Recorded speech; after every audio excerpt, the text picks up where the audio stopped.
Hey, how's it going? This is week 6 of me watching and discussing every fall 2023 anime. In this video I will be talking about every episode released between October 30th and November 5th. This was kind of an eventful week. I had completely missed the fact that the ending to Shingeki no Kyojin was dropping this week, so that was kind of wild. Feels crazy how that show is actually over now. But anyway, aside from that, I had 15 episodes of seasonal anime to watch this week, so let's get to it.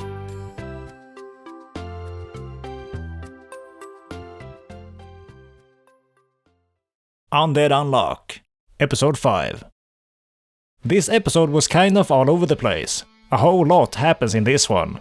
Our duo get inaugurated to this union thing and we get to see a bunch more ability users. Also look at this 3D vodka. That's sick. And Fuko makes an absurdly cute noise when landing in her chair. Anyway, some goofy book appears and gives the crew a bunch of missions to do. I'm not very fond of its voice acting, but that's a minor concern. Much of the later half of this episode is spent on capturing some escaped ability user that transforms into the item of clothing that the host most desires or something. This ability felt super random, but I guess with a big enough sample size of ability users, all kinds of weird things would eventually manifest, maybe. But I still thought this part of the episode kind of felt like padding. The setup that is made towards the end here in preparation for the next episode seems hella hype though. Looks like we're going to a different country again and I can't wait to see our crew go to new locales and do cool stuff. But I'm guessing the show wanted to save all of this happening until the next episode, so they had to fill out the rest of this episode somehow, and so a piece of clothing escapes and does some random stuff and then gets beat and surrenders. This dude, or whatever it is, has a pretty annoying voice and presence and feels very cartoony and shallow. Also way too loud. But I guess Undead Dude has some clothes now. I just hope they will remain silent. Either way, I'm super stoked to see what goes down in the next episode. Also, have I mentioned that this ED kicks some serious ass?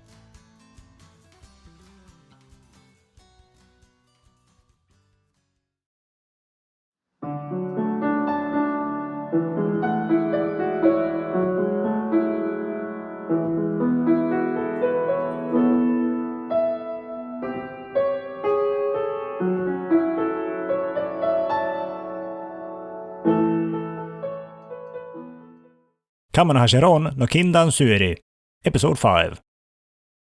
We get to see a new character in this episode, one that seems to almost be a reskin of our main character. This dude is another detective who apparently has a very striking track record, and we're set to follow along with him as he goes to solve some serial killer case. This case wasn't quite as compelling as the one from the last episode, and most viewers are likely to figure out that the sidekick is the culprit here long before this is revealed. But the methods and details for why and how still do manage to connect a lot of small points together in a way that I find to be pretty cool. Kamonohashi also show up dressed as Nagato Yuki for some reason, but I guess this did air near Halloween. A decent episode for sure. 16-bit sensation, another layer. Episode 5. The more I see of this series, the more it seems like it was tailor-made specifically for me. Everything from the premise to the characters to the humor is damn near pinpoint perfect for my particular preferences and for my background experience with media. Konoha figures out the mechanics for how the time travel works and makes the choice to go to the release day of canon, meaning we're going to the 4th of June 1999. Her concerns for changing history is relatable, and I would likely also make the same choice she makes in regards to trying to stay out of the way as much as possible. These dueling motivations of hers are compelling to me. On one hand, she really wants to go back to the old crew and make games with them as this is her great passion. But on the other, she doesn't want to risk changing history for the worse. So she tries to find some sort of middle ground by going back in time to the group she is longing for, but to simply be there without participating in the game development. This must be a hard choice to make, even if it is indeed the right one, but I would likely also rationalize this in the same way. It would absolutely kill me to be so close to what I want to do, but to not be allowed to actually participate, so I really feel her here. Also, everyone has aged up 3 years obviously, and Kaori is looking damn good these days. Whoa. This old crew has also expanded thanks to the success of their last game, and we've got a bunch of new characters. These twin girls just ooze moe aura in the best kind of way. This show continues to display an excellent understanding for what makes moe characters endearing and appealing. They're handled tastefully and carefully. All the facets of these personalities are presented with just the right amounts of each mannerism and nothing is too excessive. They are another real throwback to the older eras and I'm incredibly fond of it. Also, Konoha imitates a VTuber at one point in this episode and this shit absolutely had me in stitches. This hit absurdly hard.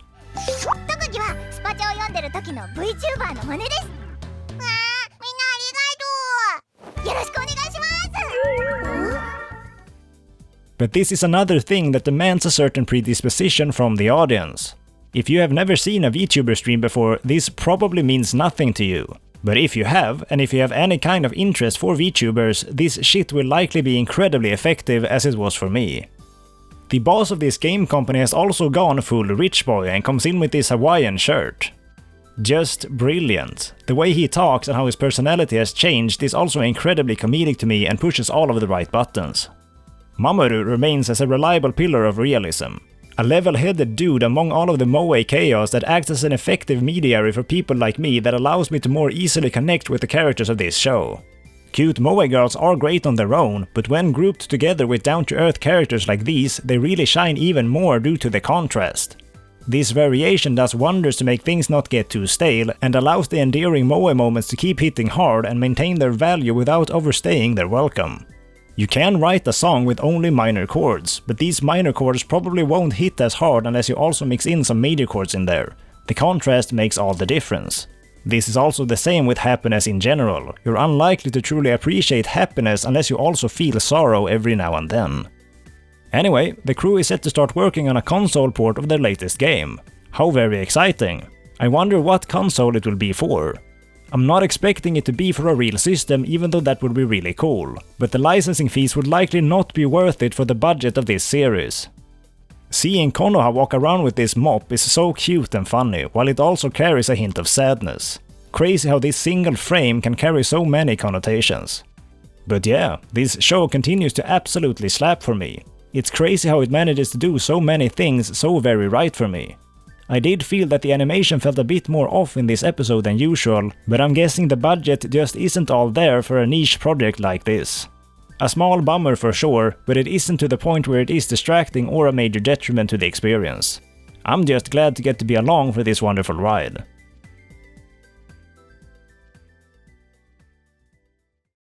Dr. Stone, New World Part 2, Episode 4.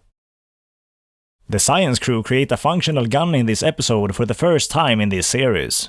This creates an interesting moral dilemma that I feel the show tackled in a satisfying way.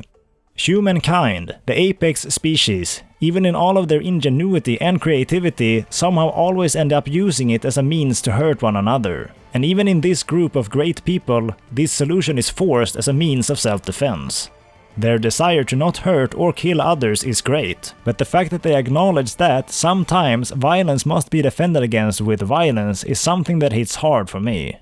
This weapon is given to this goofball who is meant to have experience with firearms, but it turns out he's actually a total scrub. This was actually pretty cute. Usually all the tools the crew makes have a perfect user to be given to, someone who has extraordinary skills with the item in question, but this time this doof was the best we could do. I like that. Things are being built up in an engrossing way, and it seems that shit might get real in the next episode. I'm hyped to see where things go.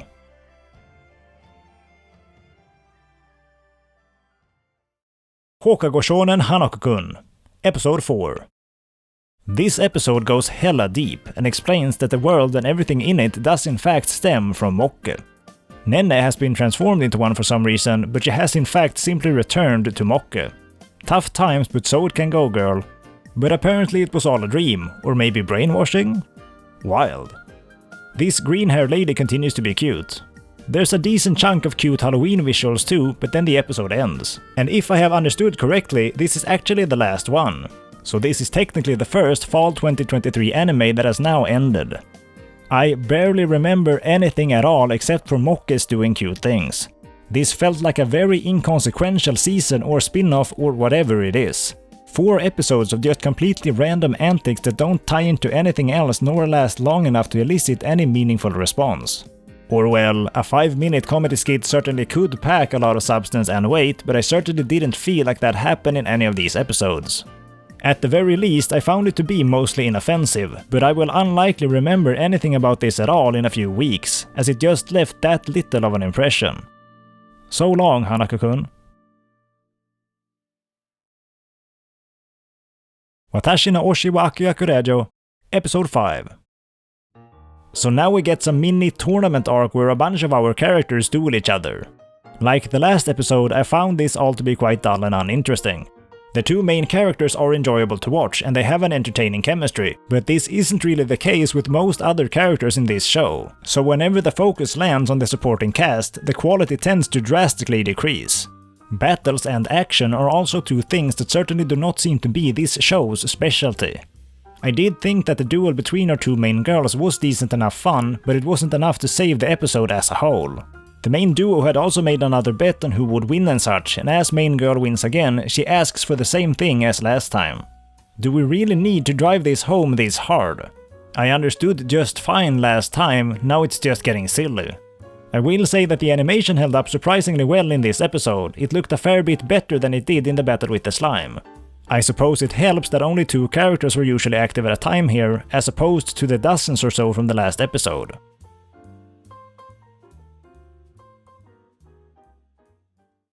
Under Ninja, Episode 5. Most of this show so far has to me been a series of nigh incomprehensible chaos, but this insanity kind of loses its edge when there is no sense to balance out the confusion, and this is something that I feel this episode tackled in a very effective way. A new character is being introduced, a girl from this school our main guy transferred into. And while she is slightly messed up in the head, she is normal enough for her to react in a predictable way to all of the totally bonkers things that happen, making her an effective lens for viewers like me to see this world through. She is also genuinely quite cute, and her voice acting holds the same natural tone that I've grown fond of after hearing the drunk lady talk. She and our main dude have a bunch of interactions here that clash the unhinged nature of this dude with the relatively normal nature of the girl, creating a very comedic result that somehow also feels oddly real and natural, likely in large part due to the voice acting. 途中まで一緒に帰ろう。それって。使用済みパンツです。買いますか？なんでだよ。17、8歳で人生なんてわかんねえよ。 Too real, girl. I still don't know what I'm supposed to do with my life. There were a few times in this episode where I actually laughed out loud, and this is not something that happens very often to me. At one point in this episode, our main dude goes to pick this girl up from her home so that they can all walk to school together, but main dude had never actually been told where she lives. 誰の家ですか？なんで私んち知ってんの？なんでって、この間お前が家に帰るのをこっそり尾行したじゃん。キモ！こっそり尾行すんなよ！ I don't know about anyone else, but this shit is pure gold for me. Maybe I'm just a fucking idiot. Plenty of the usual vague moments are mixed in here too, but the fact that we have a character that is just as confused as me is a big boon. This episode was a great deal of fun, I hope we see more of this girl.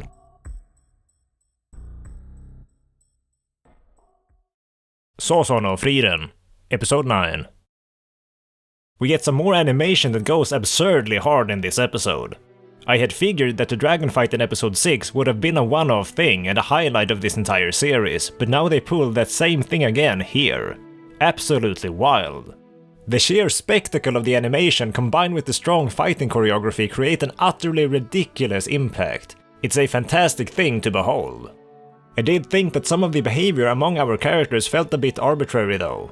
I feel that it has been established that demons aren't very emotional creatures and that they aren't easily swayed by their mental state. Yet now this dude just threw the fight by intentionally not killing Frieren when he had the element of surprise on his side. Frieren comments on how he is arrogant and prideful, which is fair enough, but do these things really outweigh his desire for self-preservation? If demons can indeed feel these emotions so strongly, why not also love and affection? Can they only feel negative emotions and not positive ones? How does it work? I understand that this demon dude never even saw Frieren as a threat, which could attribute to why he felt he could play around with her, but I'm just left wondering why such a seemingly stoic and emotionless creature would feel the need to play around in the first place. It would feel much more in character for him to just shoot to kill right out of the gate and not waste time, at least from my perspective. Either way though, a very cool episode overall.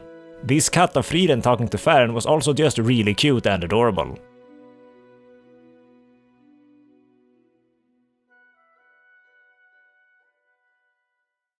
Keiken sumi no kimi to keiken seru no ore ga otsukei suru hanashi, or Kimizero, episode 5. The dumb love triangle drama continues to silently boil in the background of this show. Kurose makes a big effort to plan some sort of activity with our main guy, but to my great surprise he totally rejects all of them. A lesser show would have the guy just give in out of kindness or whatever, but here we actually see the dude make the right choice and just stay away. Good on you, bro.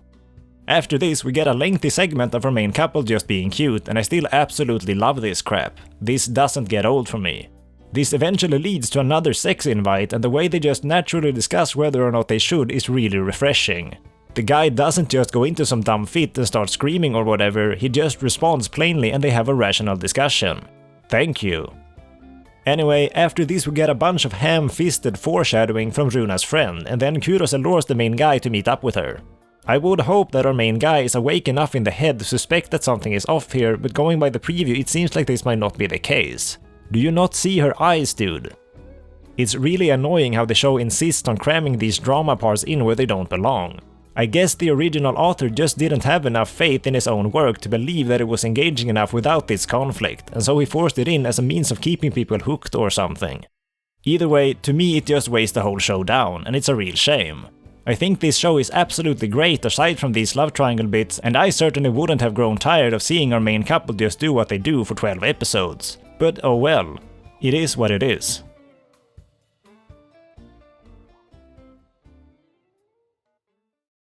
Spy Family, Season 2, Episode 5. A pretty fun and interesting sounding scenario seems to be developing in this episode. The way our characters all find themselves on a cruise ship but with separate goals is cool, and the fact that Yori must avoid being seen and such adds a layer of tension that I can get behind. I am a bit confused over how this cruise raffle went down though. The dude manning the booth was cheating, but he was cheating in the sense that he had just made the winning ticket be difficult to pull. If you were going to cheat, why even put the winning ticket in the box at all? Why not just give it to your accomplice beforehand and have her pretend to pull it out from the box? This seems like such a dumb and needless risk, and this was obviously done this way just so that Anya could use her mind reading to gain an advantage. In that sense, it is pretty damn contrived. But whatever. I am quite fond of this cruise ship as a locale. I've been on a fair few cruises myself between Sweden and Finland. I was on one just last month actually, so this feels familiar and cozy to me. This cabin sure has the same kind of vibe as the ones I've been in. Pretty neat. Overall a decent episode. I'm actually looking forward to seeing the next one.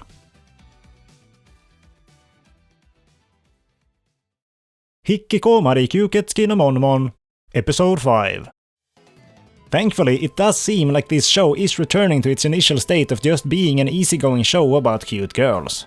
This new lady is pretty decent. She is of the shy and proper template and she's presented in a fairly good way. She also has the same nightgown as Hikikomari for some reason. Is this thing just standard issue among Crimson Lords or something?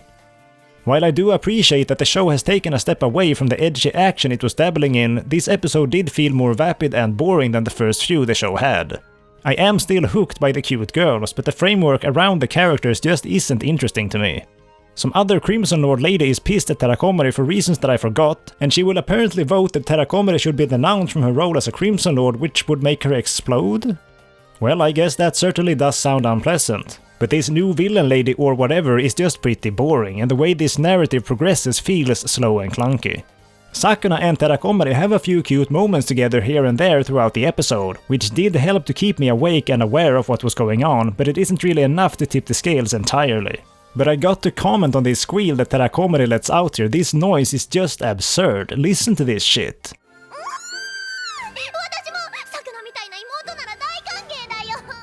Kusunoki Tomori is knocking it out of the damn park with this performance. Fucking absolutely brilliant work.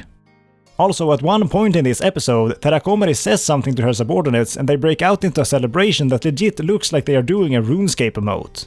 These dudes have got some serious moves, look at them go. But yes, anyway. This show ain't great, but my obsession for blonde vampires with red eyes won't let me go no matter what, so I'll remain here until the very end.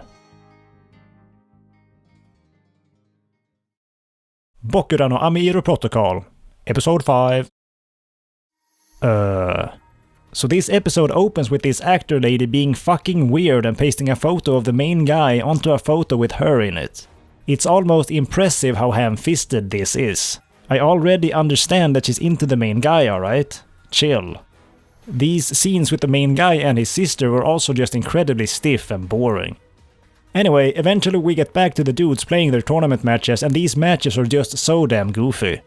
Our pro tag team face off against the team they beat in their first match again, and this time the enemies have the genius plan of just having 4 of their members act as decoys while the 5th always get the trade kill. And while doing this, they win the match without losing a single round.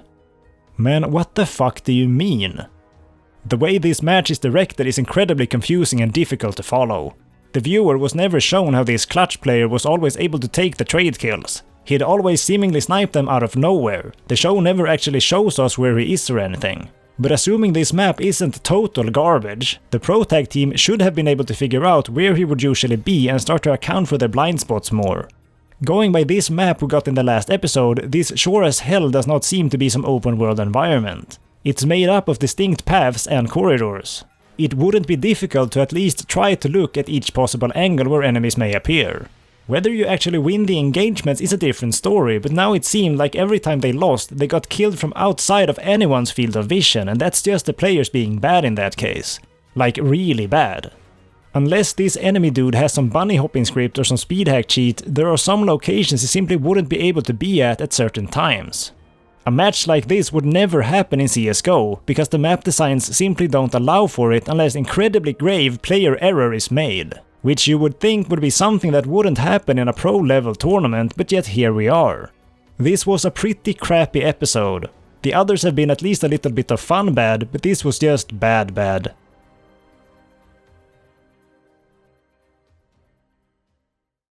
Kusuriya no Hitorigoto, Episode 5. There's lots of fashion-related things going on in this episode, and we get the earth-shattering reveal that Mao Mao's freckles are in fact fake. I will never trust anime again. I almost always feel really out of touch when just about any piece of media makes mention of fashion, beauty or anything in between, because I can very rarely relate to the notions that tend to be expressed. Mao Mao apparently applied these fake freckles on herself as a means to make her less attractive, and as such a less appealing target for bad people to do bad things with. But I'd say that if anything, those freckles only make her more endearing and cute. I found this whole idea to be kind of wild, honestly, because if she really would deliberately make an effort to downplay her appearance, she could certainly go much further than she has. This show would have a very hard time of convincing me that Mao Mao looks ugly or unkempt. Have you not watched Watamote Mao Mao? Because this is how you make yourself less appealing. Anyway, moving on. There's some garden party being held and Mao Mao has to attend, and her fellow lady friends insist on her dressing up for the occasion with makeup and just all the bells and whistles. I had figured that this would be a substantial downgrade, but she actually ended up looking pretty cool. Also, this show continues to be visually spectacular. The character designs and the vivid colors are an absolute joy to look at. Also, look at this new lady, what is going on here? She looks amazing. I can't wait to see more of this girl.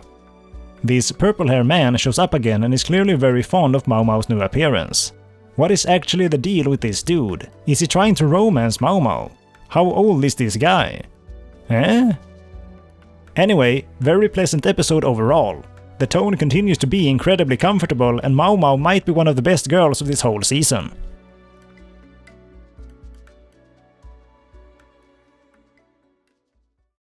Shangri-La Frontier, Episode 6.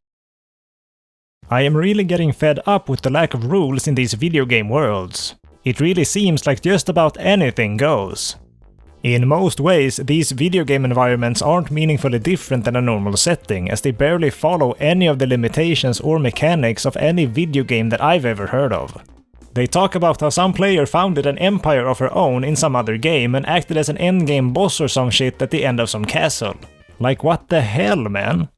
Did this game have empire ruling mechanics? Was this an intended feature, or is it just that this game is so damn detailed that it is basically equivalent to the real world? Nothing is off the table. That just isn't believable to me, and even if the technology would be there to allow for something like this, I don't think this kind of anything goes approach would make sense in the context of an MMO. In single-player games, maybe though. Anyway, when we get back to the greatest of all games, our main dude is fighting this PK lady and it just kind of sucks. The dialogue is embarrassing and they're just spewing buzzwords that lose all of their meaning in this world without clear rules. After a while, main dude's love interest shows up and helps him out, and I'm still bothered by the fact that these players are apparently famous somehow and have unique titles and specialties. How does that even happen? Are you telling me that these people have done something that 30 million other players haven't? How are there not thousands of other players that have progressed in the same way as these people? I don't understand this game. I am tempted to put this show down and give myself less things to watch, but I am still not completely lost on it. I'll give it at least one more episode.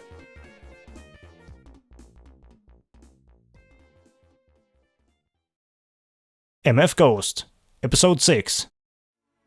The OP song in this show has really grown on me in these past few weeks. It's easily one of my favorite of this entire season at this point. It goes so damn hard.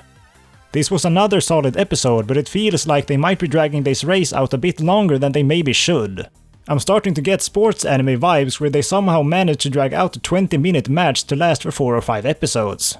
Either way though, there were a lot of hype moments when certain racers would overtake others. Especially Kanata's group was very exciting and the sense of camaraderie they had at the long straight section was really charming. Kanata's assistant guy starts speculating over whether Kanata had maybe planned to use this slipstream idea from the very start, which would certainly be an incredibly big brain move from him given all of the separate calculations that would need to have been made to allow for him to be at the right place at the right time. I am intrigued to see where Kanata will eventually end up placing in this race. It does seem like there are fairly large gaps between the different groups in this race as it stands now, so it seems unlikely that anyone from the rear could really catch up to those in front, but I guess I'll find out. Good episode.